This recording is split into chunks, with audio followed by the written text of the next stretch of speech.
श्री गुरुगीता निरूपण, श्री गुरुगीता निरूपण, श्री गुरुगीता निरूपण, श्री गुरुगीता निरूपण।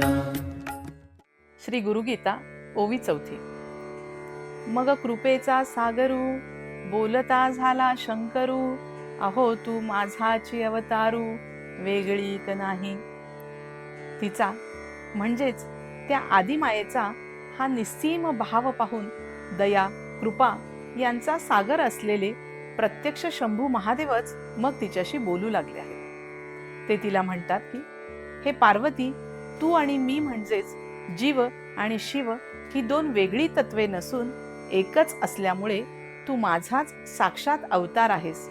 म्हणजेच या ठिकाणी श्री शिवांनी पार्वती मातेला ततमसी हा भाव समजावून सांगितला आहे।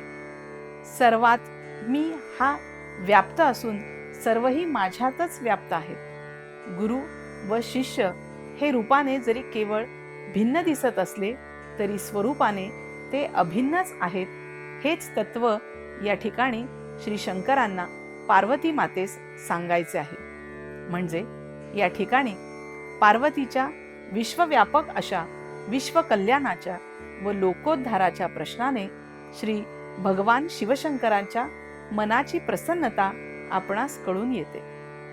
म्हणून तर त्यांनी पार्वती मातेस तू माझाची अवतारू असे ममतेने म्हटले आहे। यावरून शिष्याच्या मनाची ज्ञानग्रहण करण्याची पातळी व पात्रता जितकी अधिक तितकाच आनंद मग गुरुदेवासही होऊन आपल्या जवळील ब्रह्मविद्या ते शिष्यास मोठ्या उत्साहाने देण्यास तयार होतात। यातून गुरुचेही आपल्या शिष्यावर किती निर्व्याज प्रेम असते हेच दिसून येते। राजाधिराज सद्गुरुनाथ प्रभाकर स्वामी महाराज की जय।